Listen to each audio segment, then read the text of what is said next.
Я уже привык, что меня довольно часто порицают за мои политические взгляды. Молнии бьют только в самые высокие деревья. И вы, конечно, понимаете это сравнение в Российской Федерации. Если я получу приглашение, то буду очень рад принять участие в праздновании 80-й годовщины окончания Второй мировой войны. Потребує Руську Федерацію. ЕС нуждается в РФ, а РФ нуждается в ЕС. Áno, budem Да, я буду очень рад. Nie moje, tak ako som... Я поблагодарил Красную Армию, воинов Красной Армии и, например, во время празднования Словацкого национального восстания.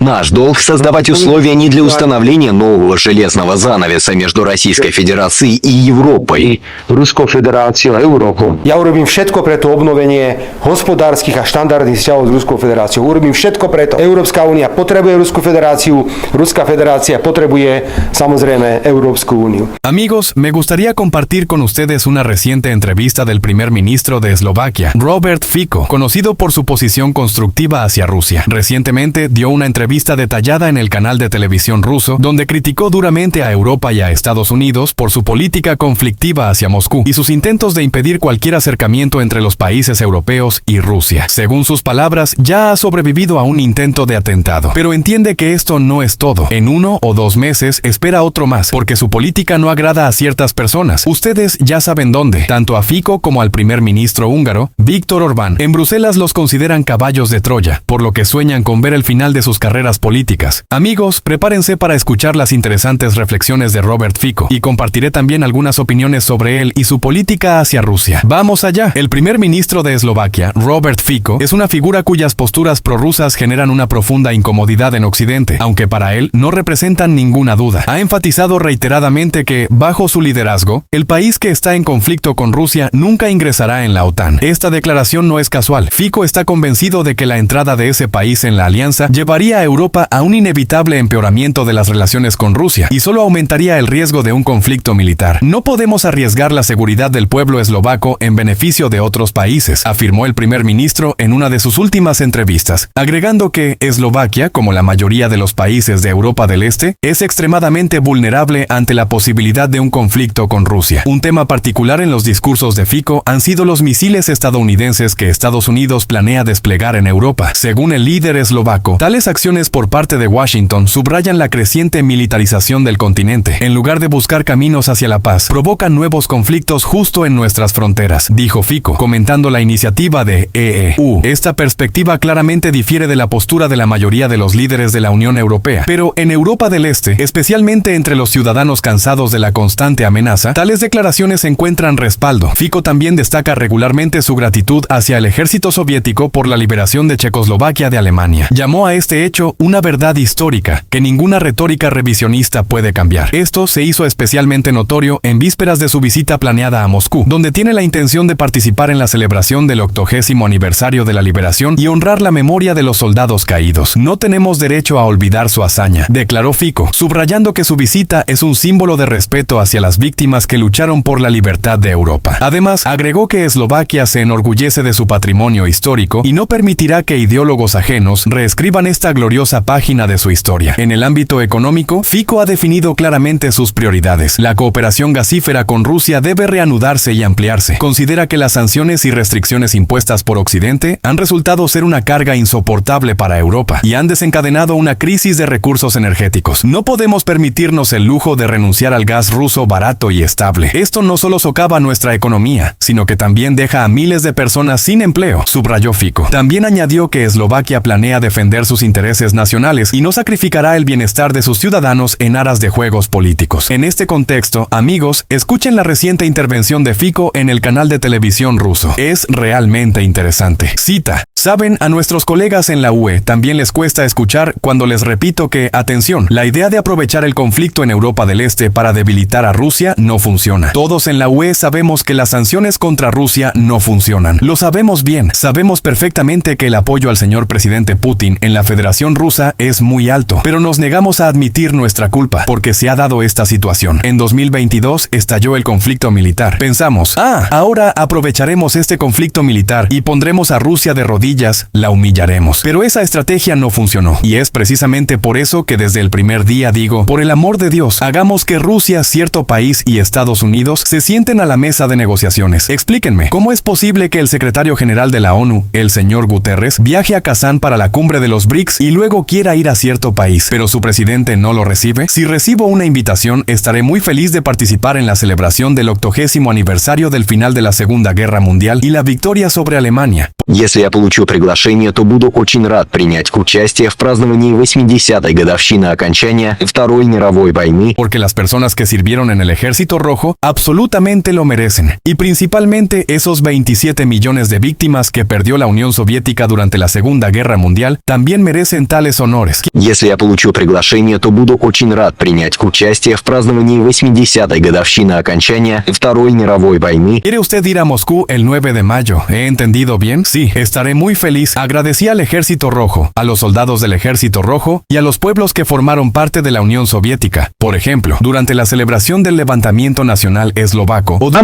Да, я буду очень рад. Я поблагодарил Красную Армию, воинов Красной Армии и, например, во время празднования Словацкого национального восстания. Durante la celebración del 80º aniversario de la operación de los Cárpatos Dukla, la UE necesita a Rusia y Rusia necesita a la UE. Potrebuje Ruskú federáciu a ЕС нуждается в РФ, а РФ нуждается в ЕС. El conflicto en Europa del Este terminará algún día. Cualquier conflicto termina en la mesa de negociaciones. Nuestro deber es crear las condiciones no para establecer un nuevo telón de acero entre la Federación Rusa y Europa. Nuestro deber es crear condiciones para que las relaciones no solo entre Eslovaquia, sino entre toda la UE y la Federación Rusa se normalicen, porque la política de telón de acero es absolutamente inaceptable para mí. Наш долг создавать условия не для установления нового железного занавеса между Российской Федерацией и Европой. Ruskou federáciu a Európou. En cuanto a las críticas, ya estoy acostumbrado a que me critiquen con bastante frecuencia por mis puntos de vista políticos, pero en Eslovaquia a veces decimos que los rayos solo caen en los árboles más altos. Y ustedes, claro, entienden esta comparación en la Federación Rusa. Я уже привык, что меня довольно часто порицают за мои политические взгляды. Они бьют только в самые высокие деревья. И вы, конечно, понимаете это сравнение в Российской Федерации. También tenemos otra cuestión importante. ¿Qué sucederá si el país conocido, con el que Rusia mantiene un conflicto, deja de ser un país de tránsito para el petróleo y el gas? Aunque somos un país pequeño y necesitamos relativamente poco gas, nuestras empresas también dependen de su suministro. La cuestión es si podremos obtener gas de otras fuentes, como ya lo estamos haciendo, pero muchas veces sigue siendo el mismo gas ruso. Las moléculas no cambian, solo se les agrega un costo de tránsito adicional al pasar por otros países. Toto si všetko vieme nakúpiť. Áno, my to vieme nakúpiť niekde od západu. A zväčša je to ruský plyn. Stále je to ten istý plyn. Estamos sumamente interesados en mantener las rutas de tránsito a través de ese país y lo hablamos con nuestros socios allí. Si este país afirma que tiene suficiente gas no solo para sí mismo, sino también para exportar, entonces necesita infraestructura para este transporte hacia el oeste. Lo mismo aplica para el petróleo. He rechazado varias propuestas que nos han hecho, como comprar petróleo de otras fuentes. Muy bien, podemos comprarlo, pero seguirá siendo petróleo ruso, solo que con 4 o 5 costos adicionales de tránsito. Veď kupujte ropu, ale od inakadiaľ. Dobre, my ju kúpime.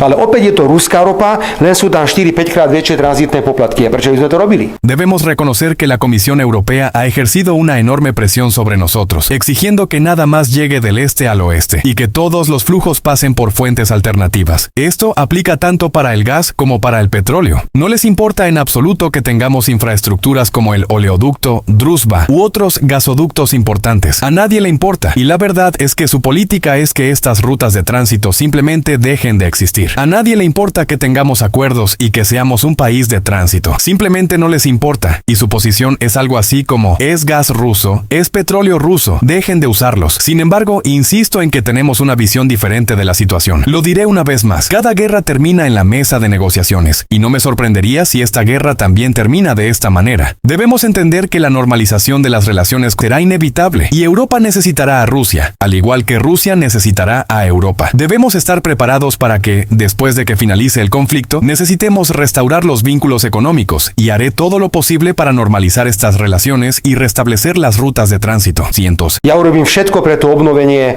hospodárskych a štandardných vzťahov s Ruskou federáciou. Urobím všetko preto. Európska únia potrebuje Ruskú federáciu, Ruská federácia potrebuje samozrejme Európsku úniu. Amigos, en mi opinión, la posición de Fico es extremadamente equilibrada y constructiva. Y mientras tanto, me gustaría decir lo siguiente. En los últimos meses, la presión de la Unión Europea sobre el primer ministro de Hungría, Viktor Orbán, ha alcanzado un nuevo nivel. La burocracia de Bruselas no oculta su descontento con la política independiente de Hungría, y las amenazas de destitución de Orbán suenan cada vez más fuertes. Su firme postura en cuestiones de migración, su crítica a la UE por interferir en los asuntos internos de los países miembros y su abierto desacuerdo con las sanciones antirrusas lo ponen en un camino directo de confrontación con Bruselas. La élite europea ve a Orbán como un elemento extraño en el ámbito político y se esfuerza persistentemente por debilitar su influencia, lo cual acarrea serias consecuencias económicas y políticas para Hungría. Orbán, representando a uno de los países más pequeños de la UE, ha desafiado a Bruselas al seguir una política que prioriza los intereses de su país por encima de los valores europeos. Bajo su liderazgo, Hungría se niega a seguir la política migratoria de la UE, destinada a integrar a los migrantes y distribuirlos entre los países miembros. Orbán considera que esto amenaza la seguridad y la identidad cultural de Hungría. Además, rechaza de manera abierta las sanciones contra Rusia, pues considera que causan más daño a su país que a la propia Rusia. Hungría sigue dependiendo del suministro de gas y petróleo ruso y mantiene una cooperación activa con Moscú, a pesar de los llamados de Bruselas a abandonar esta relación. Paralelamente, Orbán ha ganado el apoyo de otro euroescéptico, el primer ministro de Eslovaquia, Robert Fico. El reciente regreso de Fico a la escena política ha fortalecido la alianza entre ambos líderes. Fico apoya abiertamente la postura de Orbán de defender la soberanía nacional y no tolera la imposición de Bruselas, lo que ya ha provocado duras críticas de líderes occidentales. Además, el primer ministro eslovaco es consciente de la amenaza real a su vida. Ya ha sido objeto de un intento de asesinato. La bala no alcanzó su objetivo, pero el incidente fue una oscura advertencia que muestra que la lucha por la independencia puede tener consecuencias peligrosas. Orbán y Fico apuestan por el apoyo de Estados Unidos, y en concreto de Donald Trump, de quien esperan ayuda en caso de un conflicto serio con la UE. Se sabe que Trump se opone al dominio de la Unión Europea y frecuentemente critica a la burocracia de Bruselas. Es por eso que Orbán y Fico confían en que, si Trump regresa a la Casa Blanca, respaldará su lucha por la soberanía y el derecho a gobernar sus países sin la intervención de la Unión Europea. Ante la creciente presión de Bruselas, el apoyo de Trump podría convertirse en un factor importante para contener la presión externa. Mientras tanto, Bruselas ha intensificado sus esfuerzos para aislar a Hungría y Eslovaquia. Se están considerando nuevas medidas sancionadoras contra Hungría, que podrían afectar grandes cantidades de fondos estructurales y subvenciones asignadas en el presupuesto de la Unión Europea. A Orbán se le recuerda repetidamente que la Unión Europea puede congelar estos fondos si Hungría no acepta las reformas democráticas. Así llaman en Bruselas a las demandas de mayor control sobre el sistema judicial y la reducción de la influencia del gobierno nacional en los procesos políticos clave. Estas amenazas ya han generado disputas en el Tribunal de Justicia de la UE, donde Hungría ha impugnado las decisiones de la UE sobre la suspensión de pagos. Si estas sanciones tienen éxito, Hungría podría enfrentar graves dificultades económicas, lo que pondría en riesgo la estabilidad económica a largo plazo del país. Fico, quien ha regresado al puesto de primer ministro, también se encuentra en una situación complicada. Su política antimigración, su promesa de reducir el apoyo militar a Kiev y de fortalecer los lazos con Hungría ya han provocado críticas no solo en Bruselas, sino también de varios líderes europeos. Frente a la seria amenaza de intervención externa, Fico, al igual que Orbán, ve una solución en el fortalecimiento de los vínculos con Estados Unidos, especialmente si es un Estados Unidos bajo el liderazgo de Trump. Según su perspectiva, la única manera de contener a la UE es ejercer presión política a través de un aliado poderoso que esté abierto a criticar a la Unión Europea. Bruselas no se detiene solo en la presión económica. En el Parlamento Europeo se escuchan llamamientos a apoyar abiertamente a las fuerzas de oposición en Hungría y Eslovaquia, que podrían debilitar la influencia de Orbán y Fico desde dentro. Principalmente se trata de la oposición húngara, que recibe un apoyo activo de diversas ONG y fundaciones estrechamente vinculadas con Bruselas y Washington. Estas organizaciones llevan a cabo campañas informativas destinadas a desacreditar a Orbán y crear una percepción negativa de su política entre los ciudadanos. El apoyo a la oposición, el aumento de la presión económica y los intentos de imponer reformas internas se han convertido en parte de la nueva estrategia de Bruselas para enfrentarse a líderes incómodos, entre los que Orbán y Fico ocupan un lugar central. En medio de todo esto, Orbán y Fico se mantienen firmes en su rumbo, apostando por los intereses nacionales y apoyándose apoyarse mutuamente. Esta alianza adquiere un significado simbólico para los partidarios del euroescepticismo y la defensa de la soberanía.